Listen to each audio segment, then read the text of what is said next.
نحمده ونصلي على رسوله الكريم اما بعد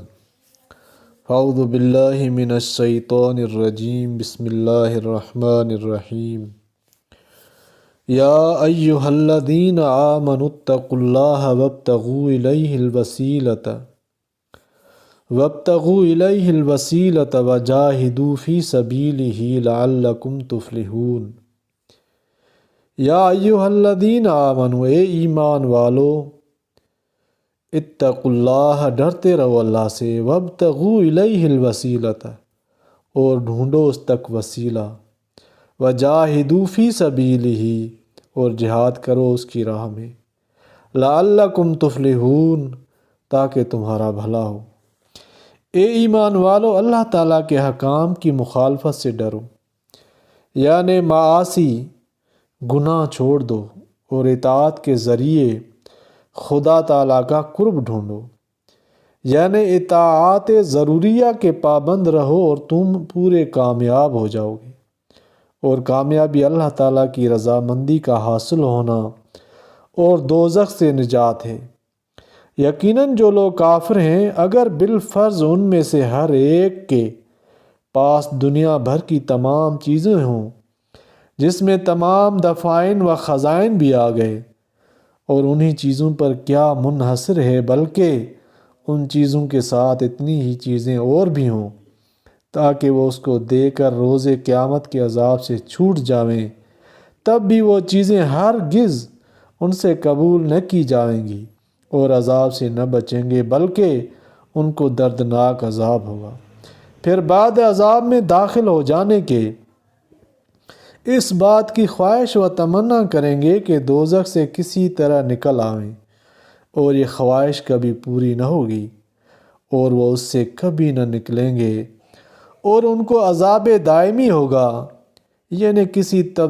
تدبیر سے نہ سزا ٹلے گی نہ دوام سے سزا ٹلے گی۔ تو ان آیات میں جو پہلے آیات ہیں، اللہ تعالیٰ نے ڈاکو اور بغاوت کی شرعی سزا اور اس کے احکام کی تفصیل ذکر کیے تھے،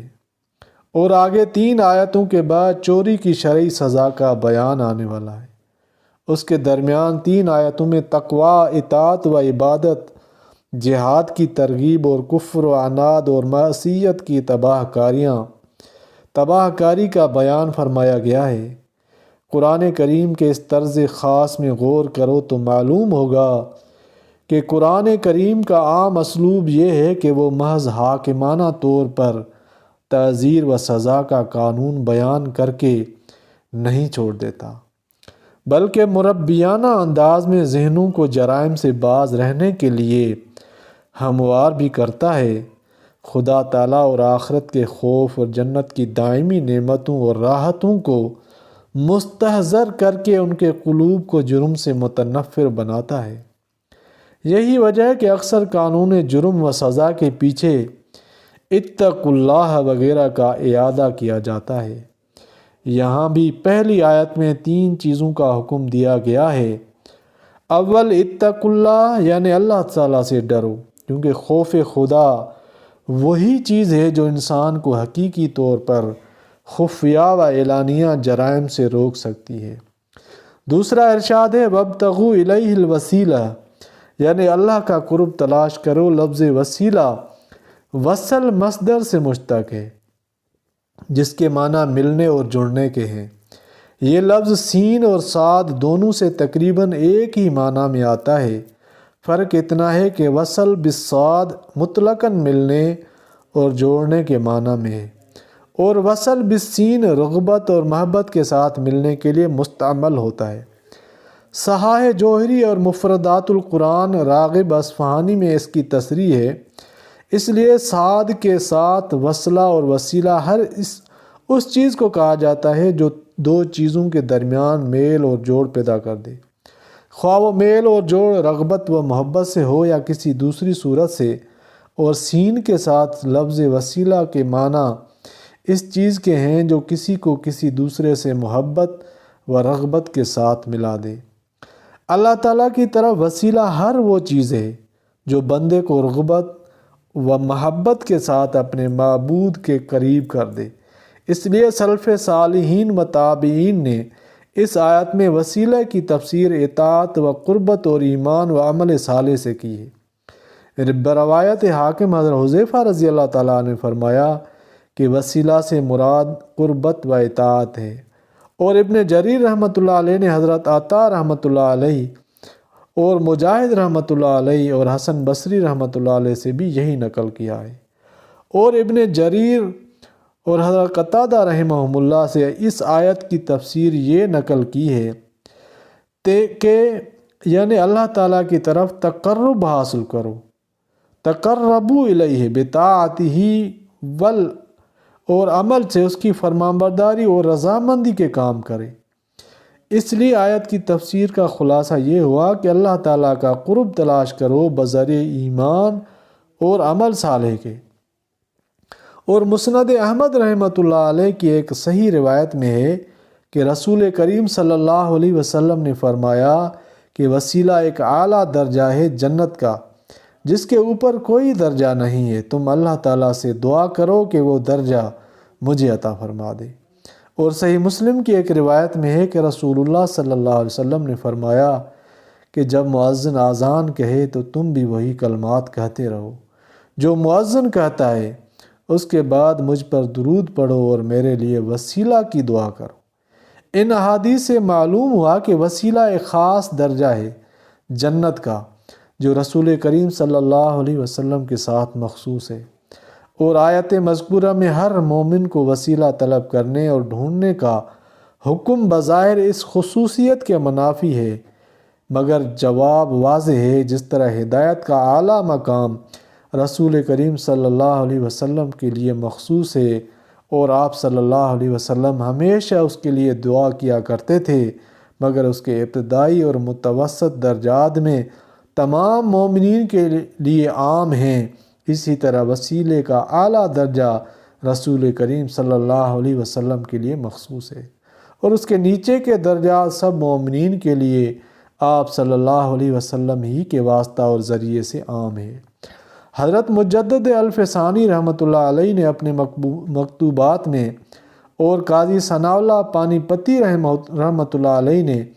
تفسیر مظہری میں اس پر متنبہ فرمایا کہ لفظ وسیلہ میں محبت و رغبت کا مفہوم شامل ہونے سے اس طرح اشارہ ہے کہ وسیلے کے درجات میں ترقی اللہ تعالیٰ اور اس کے رسول صلی اللہ علیہ وسلم کی محبت پر موقوف ہے، اور محبت پیدا ہوتی ہے اتباع سنت سے، کیونکہ حق تعالیٰ کا ارشاد ہے فَاتَّبِعُونِی یُحْبِبْکُمُ اللہ۔ اس لیے جتنا کوئی اپنی عبادات، معاملات، اخلاق، معاشرت اور زندگی کے تمام شعبوں میں رسول کریم صلی اللہ علیہ وسلم کی سنت کا اتباع کرے گا، اتنا ہی اللہ تعالیٰ کی محبت اس کو حاصل ہوگی، اور وہ خود اللہ تعالیٰ کے نزدیک محبوب ہو جائے گا، اور جتنی زیادہ محبت بڑھے گی اتنا ہی اللہ تعالیٰ کا قرب حاصل ہوگا۔ لفظ وسیلہ کی لغوی تشریح اور صحابہ و تابعین کی تفسیر سے جب یہ معلوم ہو گیا کہ ہر وہ چیز جو اللہ تعالیٰ کی رضا اور قرب کا ذریعہ بنے وہ انسان کے لیے اللہ تعالیٰ کے قرب ہونے کا وسیلہ ہے، اس میں جس طرح ایمان اور عمل صالح داخل ہیں، اسی طرح انبیاء و صالحین کی صحبت و محبت بھی داخل ہے کہ وہ بھی رضا الہی کے اسباب میں سے ہے، اور اسی لیے ان کو وسیلہ بنا کر اللہ تعالیٰ سے دعا کرنا درست ہے، جیسا کہ حضرت عمر رضی اللہ تعالیٰ عنہ نے قحط کے زمانے میں حضرت عباس رضی اللہ تعالیٰ عنہ کو وسیلہ بنا کر اللہ تعالیٰ سے بارش کی دعا مانگی، اللہ تعالیٰ نے قبول فرمائی۔ اور ایک روایت میں رسول کریم صلی اللہ علیہ وسلم نے خود ایک نابینا صحابی کو اس طرح دعا مانگنے کی تلقین فرمائی، اللہم انی اسألک واتوجہ الیک بنبیک محمد النبی رحمہ۔ آیت مذکورہ میں اول تقویٰ کی ہدایت فرمائی گئی، پھر اللہ تعالیٰ سے ایمان اور اعمال صالحہ کے ذریعے تقرب حاصل کرنے کی، آخر میں ارشاد فرمایا وجاہدوا فی سبیلی، یعنی جہاد کرو اللہ کی راہ میں۔ اگرچہ اعمال صالحہ میں جہاد بھی داخل تھا، لیکن اعمال صالحہ میں جہاد کا اعلیٰ مقام بتلانے کے لیے اس کو علیحدہ کر کے بیان فرمایا گیا، جیسا کہ حدیث میں رسول کریم صلی اللہ علیہ وسلم کا ارشاد ہے کہ یعنی اسلام کا اعلیٰ مقام جہاد ہے۔ دوسرے اس جگہ جہاد کو اہمیت کے ساتھ ذکر کرنے کی یہ حکمت بھی ہے کہ پچھلی آیتوں میں فساد فی الارض کا حرام و ناجائز ہونا اور اس کی دنیوی اخروی سزاؤں کا بیان آیا تھا۔ جہاد بھی ظاہر کے اعتبار سے فساد فی الارض کی صورت میں معلوم ہوتی ہے،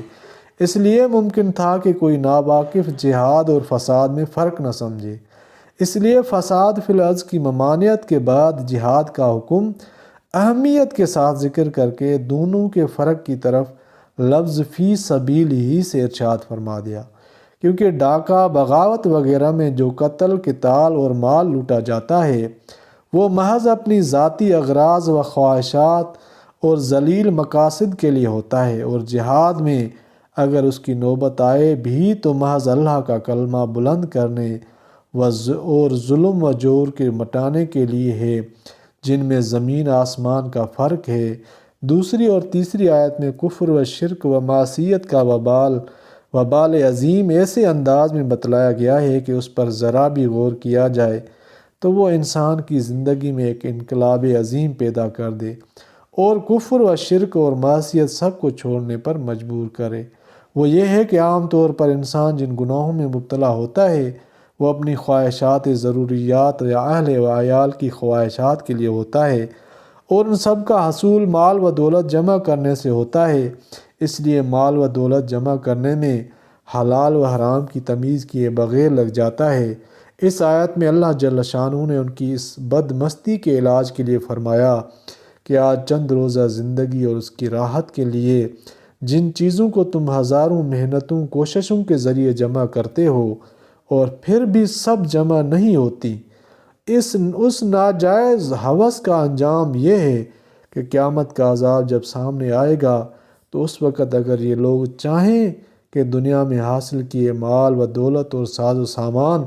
سب کو فدیہ دے کر اپنے آپ کو عذاب سے بچا لیں تو یہ ناممکن ہے، بلکہ فرض کر لو کہ ساری دنیا کا مال و دولت اور پورا سامان اسی ایک شخص کو مل جائے اور پھر اسی پر بس نہیں اتنا ہی اور بھی مل جائے اور یہ سب کو اپنے عذاب سے بچنے کے لیے فدیہ بنانا چاہیے تو کوئی چیز قبول نہ ہوگی اور اس کو عذاب آخرت سے نجات نہ ہوگی۔ اللہ تعالیٰ عمل کرنے کی توفیق عطا فرمائے، آمین۔